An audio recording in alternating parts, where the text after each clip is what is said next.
Hello friends, नमस्कार। आप सभी को नमस्कार। आप सभी का वेलकम इस क्लास में। You all are welcome to this class. So quickly confirm कर देंगे आपका ऑडियो, आपका वीडियो एक्सेसिबल है। Please confirm your audio video is okay.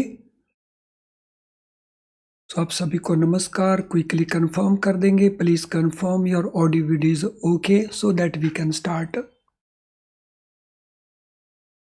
सो मैं वेट कर रहा हूँ आपके कंफर्मेशन का। जैसे ही आप कंफर्म करेंगे I will be able to start.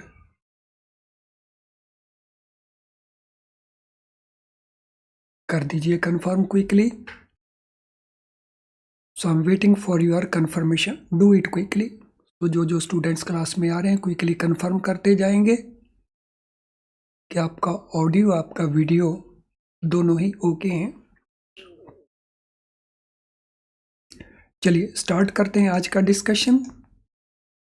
तो कल जो हमने लास्ट सेशन में किया था उसी के ऊपर बेस्ड ये क्वेश्चंस रहेंगे। तो इन क्वेश्चंस को आपने आंसर करना है।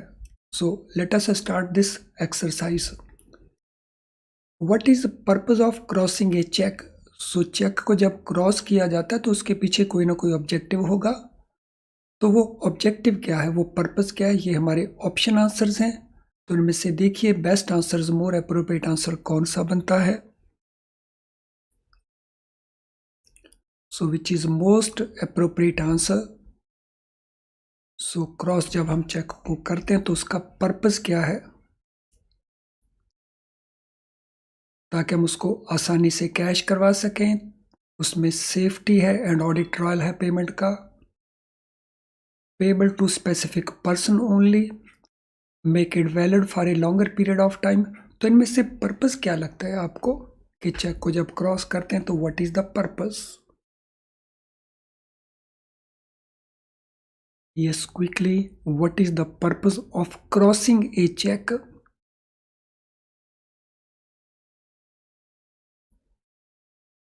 तो चेक को क्रॉस करने का जो पर्पस है, इसमें मोस्ट अप्रोप्रिएट आंसर है वो है हमारा बी। सो क्रॉसिंग के थ्रू हम safety and audit trial create करते हैं। सो ऑडिट ट्रेल उससे क्रिएट होता है और इससे एडिशनल सेफ्टी मिलती है। बिकॉज ओपन चेक का पेमेंट कोई भी ले सकता है,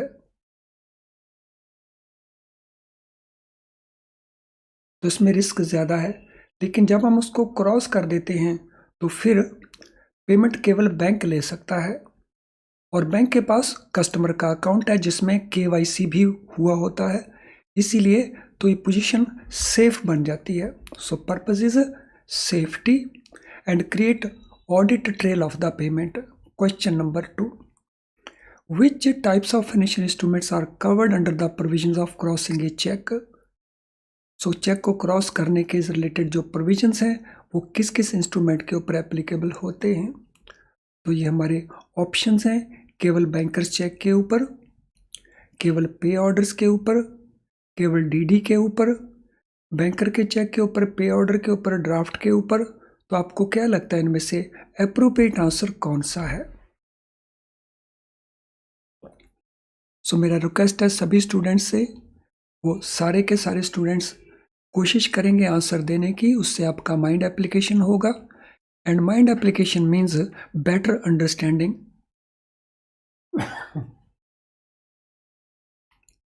सो question number 2, all of you will try to answer these questions.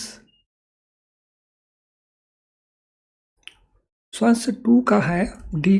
2 number question का आंसर है D, that is banker cheque भी, पे ऑर्डर भी और डिमांड ड्राफ्ट भी। इसके अलावा और कौन सा इंस्ट्रूमेंट है जो क्रॉस किया जा सकता है? तो और इंस्ट्रूमेंट है चेक। चलिए इसका एक सप्ली क्वेश्चन बताएंगे। सो कौन से इंस्ट्रूमेंट्स हैं which can not B crossed?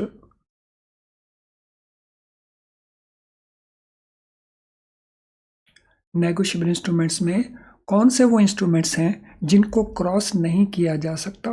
तो ये सप्ली क्वेश्चन है। सो स्क्रीन के ऊपर ये क्वेश्चन नहीं दिया गया, आपसे एडिशनल क्वेश्चन पूछा गया है। कौन से वो इंस्ट्रूमेंट्स हैं जिनको क्रॉस नहीं किया जा सकता?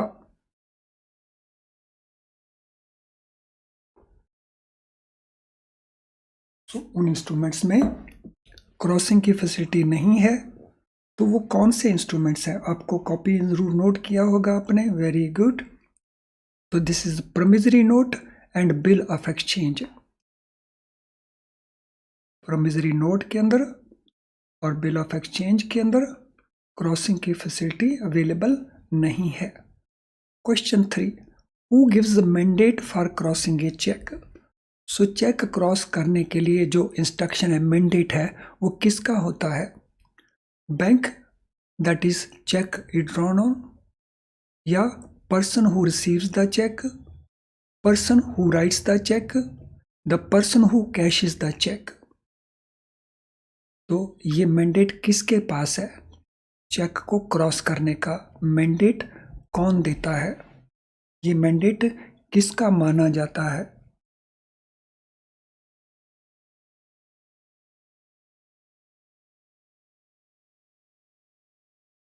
सो सभी कोशिश करें, all of you must try to answer the question. इससे आपको एक्स्ट्रा बेनिफिट होगा इस क्लास को वॉच करने का। तो अगर आप इस वीडियो को लाइव नहीं देख रहे तो आप अपनी कॉपी में इनके आंसर देने की कोशिश करो और फिर अपने आंसर को कंपेयर करो। So question number 3 very correct. So drawer का ये मैंडेट होता है। So this is mandate of the drawer. तो क्रॉसिंग चाहे बैंक करे, क्रॉसिंग चाहे पेई करे, क्रॉसिंग चाहे ड्रॉई करे, ये सभी केसेस के अंदर जो मैंडेट है वो ड्रॉयर का ही माना जाएगा। What are two type of crossing mentioned in section 123 and 124? तो यहाँ पे स्पेसिफिक क्वेश्चन है, 123 और 124 के अंदर कौन सी दो क्रॉसिंग्स हैं? General crossing and special crossing. General crossing, special crossing ये रिपीट हो गया है। Open crossing, close crossing, open and special crossing, sorry, general crossing and specific crossing, general crossing and special crossing repeat नहीं हुआ है। So open and closed crossing और open and special crossing. Question number 4 section 123 and 124।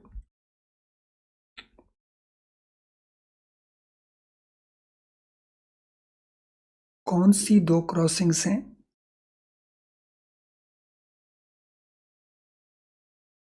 Carefully read करिए और फिर option के answer दीजिए। Your answer can be wrong also. अगर हम सभी ऑप्शंस को केयरफुली नहीं पढ़ेंगे तो ऐसा पॉसिबल है कि आपका आंसर गलत हो जाए। और पेपर में ऐसा देखा गया है कि प्रॉपरली रीड ना करने से, चाहे वो क्वेश्चन है चाहे वो ऑप्शंस हैं, तो कुछ ना कुछ क्वेश्चंस सभी स्टूडेंट्स के तकरीबन गलत हो जाते हैं या ज़्यादातर स्टूडेंट्स के गलत हो जाते हैं। तो yes, answer B is the right answer. So general and special crossing, so there is no crossing like general and specific crossing. Question number 5, how is general crossing done on the cheque? Cheque के ऊपर जब general crossing आप करना चाहें तो इनमें से किस तरह से किया जाता है? तो ये आपके ऑप्शन आंसर्स हैं। देखिए, which appears to be more appropriate. इसमें कौन सा लगता है कि ज्यादा अप्रोप्रिएट है? Come on. सो जो स्टूडेंट अभी भी क्वेश्चन के आंसर नहीं दे रहे, तो अगर वो आंसर देना शुरू करेंगे based on what they understand, तो माइंड एप्लीकेशन होगा जिससे उनको बेनिफिट मिलने वाला है इस क्लास का ज्यादा।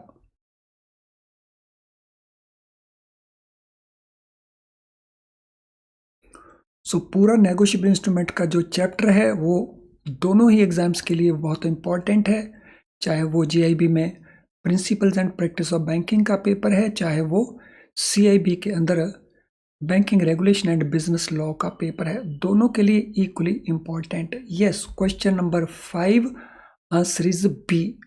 तो दो parallel transverse lines across face of the cheque लगा के हम क्रॉसिंग कर सकते हैं। क्वेश्चन 6, जनरल क्रॉसिंग का पर्पस क्या है? तो पहले हमने क्वेश्चन देखा था कि क्रॉसिंग का पर्पस क्या है। अब हमारा क्वेश्चन है जनरल क्रॉसिंग का पर्पस क्या है। So what is the purpose of general crossing?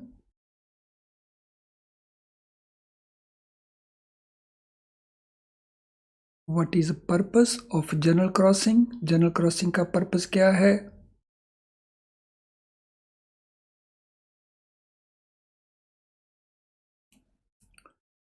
CIB के स्टूडेंट्स अपना इलेक्टिव पेपर चूज करते समय they should be very very careful. CIB के स्टूडेंट्स बहुत केयरफुल रहेंगे when they choose the elective paper. So question number 6, your answer will be B, to make check payable only through a bank account.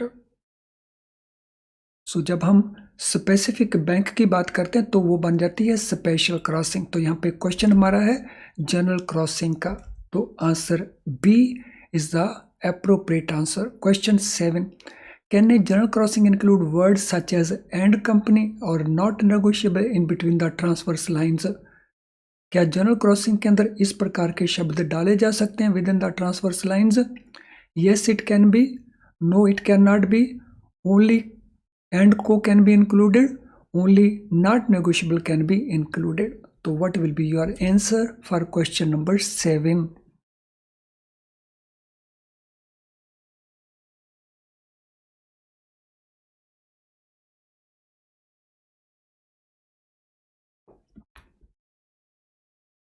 तो बहुत अच्छे से coverage हुआ है हमारे नेगोशिएबल इंस्ट्रूमेंट एक्ट के चैप्टर का। तो इस सारे एस्पेक्ट्स को अगर आपने प्रॉपरली कवर कर लिया तो पेपर में NI एक्ट के ऊपर जो क्वेश्चन पूछे जाएंगे तो बड़ी आसानी से उन क्वेश्चंस को आप आंसर कर पाएंगे, प्रोवाइडेड आप उसको सब्सिक्वेंटली रिवाइज करते रहेंगे।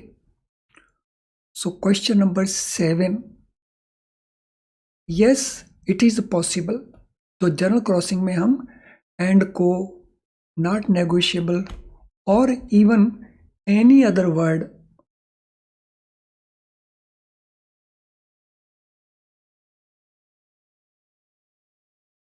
लाइक से क्रॉसिंग के अंदर डाल दिया हमने दिल्ली, तो it is very much possible. Next question, what is special crossing? Special crossing को हम कैसे डिफाइन करते हैं? तो ये आपके ऑप्शन आंसर्स हैं, read every option carefully and then answer. What is special crossing? Special crossing क्या होता है?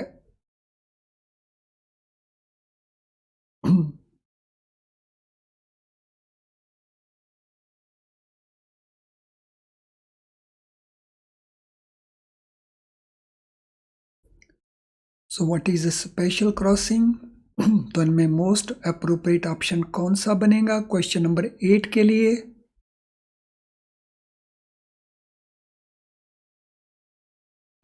Most appropriate answer, sorry friends,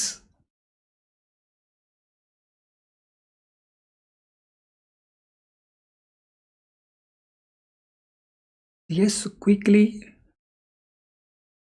what is a special crossing?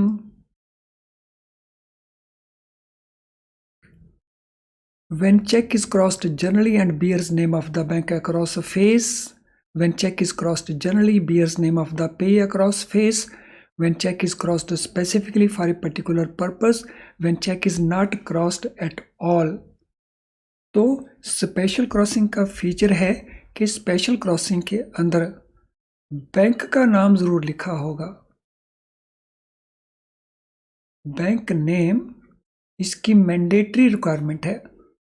तो हमारी पहली ऑप्शन में ही केवल बैंक का नाम लिखा हुआ है, इसीलिए हमारा आंसर बन जाता है A. Let us go to next question, who should pay a cheque that has been specially crossed? तो specially crossed cheque Who will pay? Any banker who receives the check, payee of the check, the banker to whom it is crossed or his agent for collection, the drawee bank of the check. Who should pay a check that is specially crossed? Question number 9. Read the question carefully, read options also carefully, and then try to answer.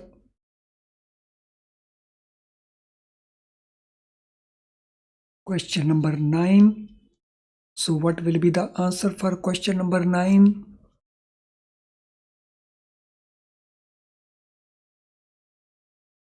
So read the question, read the answer very carefully. Catch हो सकता है. There can be catch in this question. Yes, do it quickly. And all students must write the question number first and then write the answer. Otherwise ये पता नहीं चलेगा वो किस question का आंसर दे रहे हैं.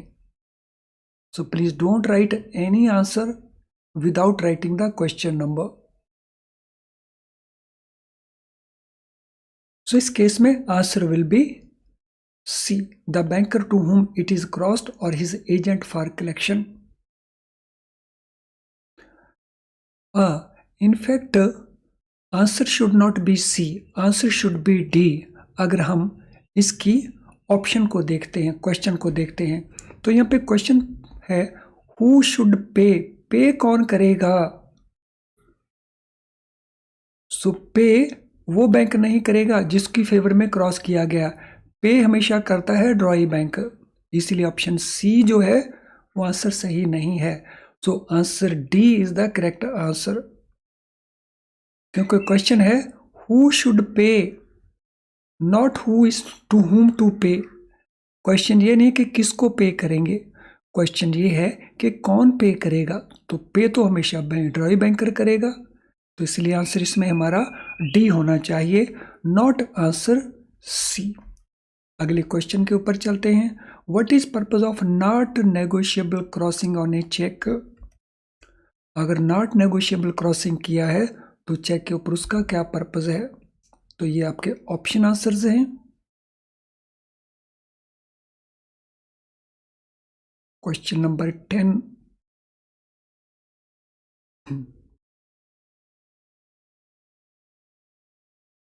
So what is the answer for question number 10?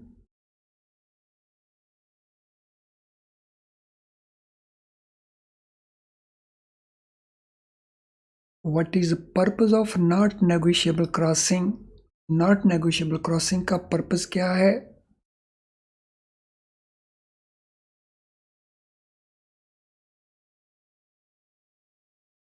So waiting for your answer for question number 10. Yes, quickly. Not negotiable crossing.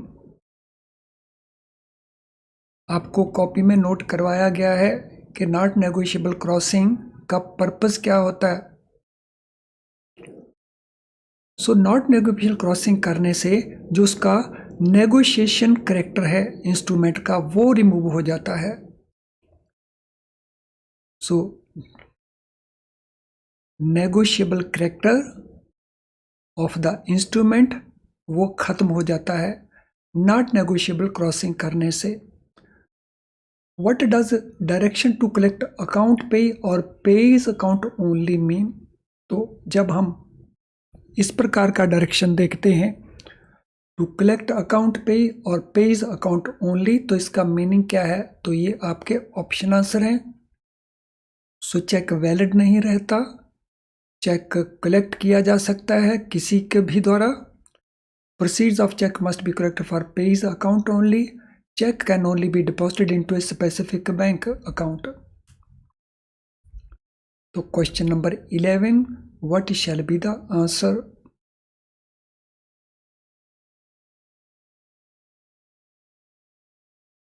Question number 11.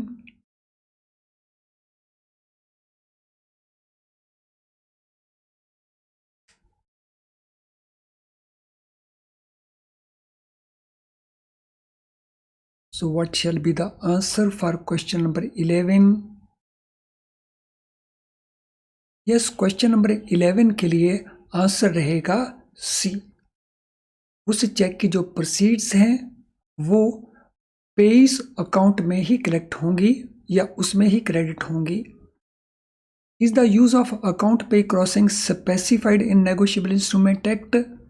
क्या पेइज अकाउंट क्रॉसिंग के बारे में नेगोशिएबल इंस्ट्रूमेंट एक्ट में use के बारे में स्पेसिफिकेशन है? Yes, it is specified. No, it is not specified. It is specified only for special crossing. It is specified only for general crossing. Question number 12, what is the position?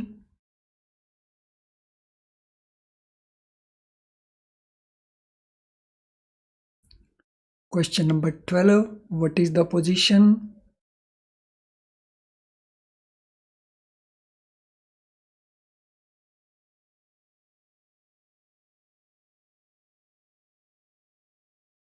So very easy question.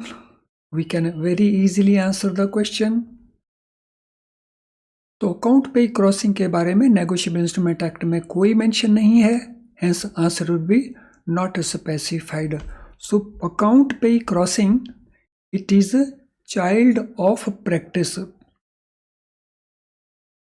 It is child of banking practice. ये banking practice का issue है which has been accepted by law. What has RBI directed banks to do with account pay checks? Account pay checks अगर बैंकों के पास आते हैं तो reserve bank of India का क्या डायरेक्शन है? तो ये हमारे ऑप्शन आंसर्स हैं। तो इसमें से which option appears to be more appropriate? कौन सी ऑप्शन ज़्यादा अप्रोप्रिएट लगती है? Question number 13,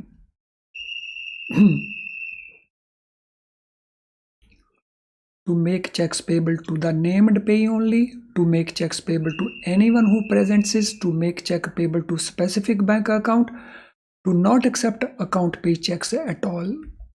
Question number 13, which appears to be more appropriate?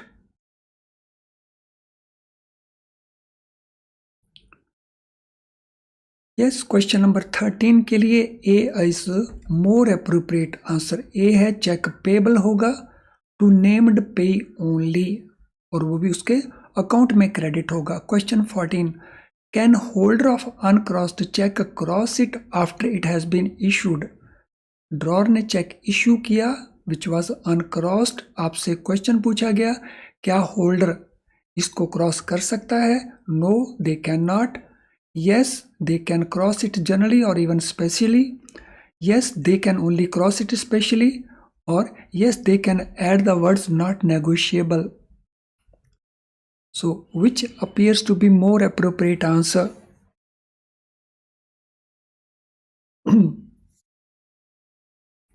तो कौन सा आंसर आपको ज़्यादा अप्रोप्रिएट लगता है? तो ध्यान रखना है यहाँ पे वर्ड्स ओनली यूज हुए हैं। Question number 14,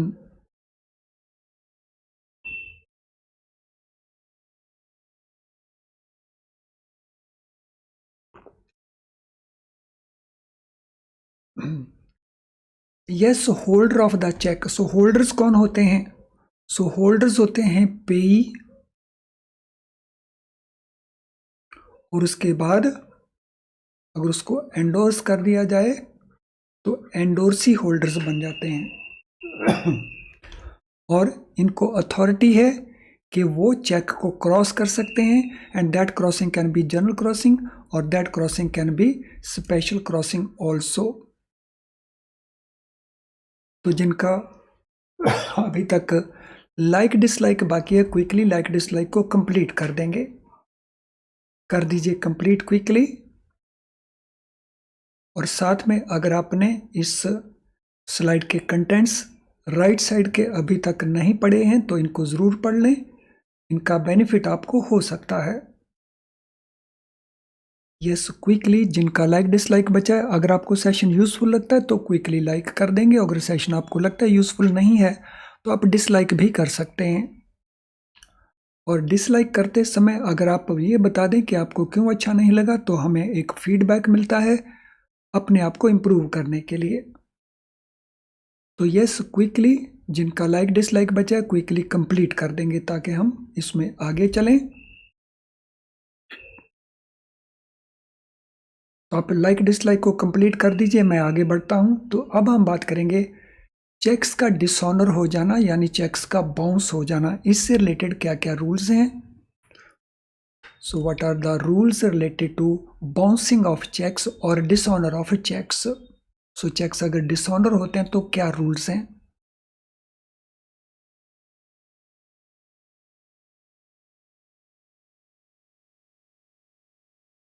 तो कर दीजिए जिनका लाइक डिसलाइक बचा है।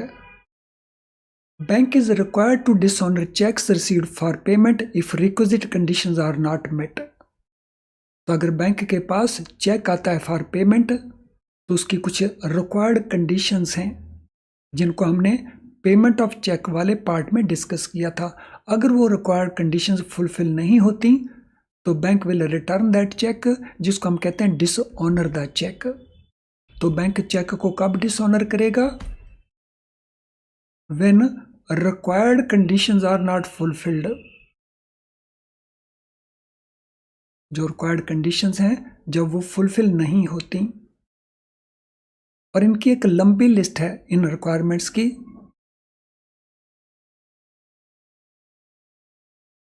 सो bank is required to intimate the reasons for dishonour also. तो जब आप चेक को डिसऑनर करेंगे तो आपको उसके रीजंस भी बताने होंगे और उसके लिए आपके पास जनरली बैंकों में एक प्रिंटेड मेमो होता है, उस प्रिंटेड मेमो को आप टिक करके अटैच कर देते हैं with the cheque. So you have to inform, you have to intimate the reasons also for that dishonor.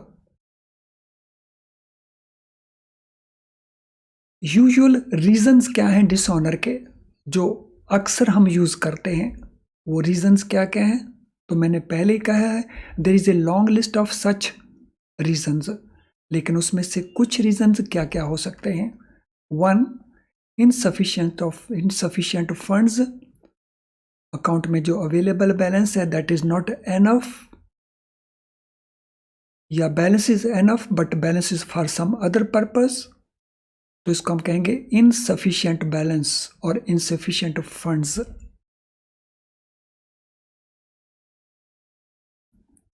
Then it could be no arrangement, तो इसके लिए कस्टमर ने कोई अरेंजमेंट नहीं किया फंड्स का। सो वन है funds are there but funds are not sufficient, और funds are for some other purpose. And second, customer ने कोई अरेंजमेंट ही नहीं किया फंड्स का। और एक्सीड्स अरेंजमेंट, कस्टमर अरेंजमेंट तो किया है, बैलेंस तो अकाउंट के अंदर है लेकिन बैलेंस काफ़ी नहीं है। एक्सीड्स द अरेंजमेंट, जो कस्टमर अरेंजमेंट किए वो काफ़ी नहीं है चेक को पे करने के लिए। और payment stopped by the customer, customer ने पेमेंट को स्टॉप कर दिया।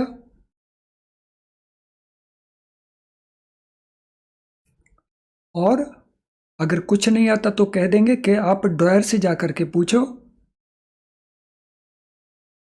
सो इफ नथिंग तो देन वी विल टेल कि ड्रॉयर से जाके पूछें, रेफर टू ड्रॉयर।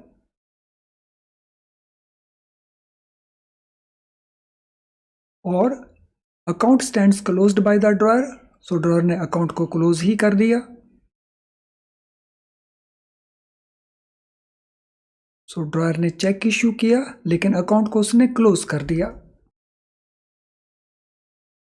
इसके अलावा जब से हमने CTS ग्रिड सिस्टम इंप्लीमेंट किया है तब से कुछ और नए रीजंस आ गए हैं, यानी CTS सिस्टम में कुछ और रीजंस आ गए हैं। सो CTS सिस्टम में ये कौन कौन से रीजंस हैं? Present in proper zone, all over the country 3 zones बने हुए हैं CTS के लिए, तो उसको प्रॉपर जोन में प्रेजेंट नहीं किया गया। सो प्रॉपर जोन्स चेन्नई है, दिल्ली है एंड मुंबई है। और it could be present with document, तो जो CTS चेक इमेज आया हमारे पास, उसके लिए डॉक्यूमेंट मांग लिया गया। और paper not received,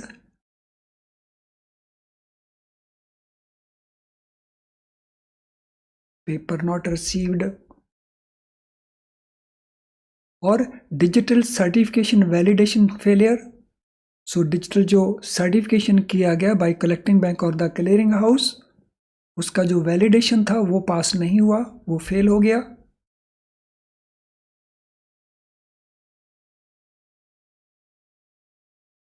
alteration in the instrument है अदर देन डेट फील्ड। सो डेट फील्ड में अल्टरेशन जब रिवैलिडेशन करना है तो परमिटेड है, तो और अल्टरेशन होगी इंस्ट्रूमेंट के अंदर। चलिए फ्रेंड्स, इस डिस्कशन को हम कंटिन्यू करेंगे। अगर आपका किसी प्रकार का कोई क्वेश्चन होगा तो आप वीडियो को दोबारा से वॉच करके भी देख सकते हैं, या अपने क्वेश्चन को कमेंट बॉक्स में टाइप कर सकते हैं। तो अब मैं इस लेक्चर को वाइंड अप करता हूं। So we meet in the next class. Thank you friends.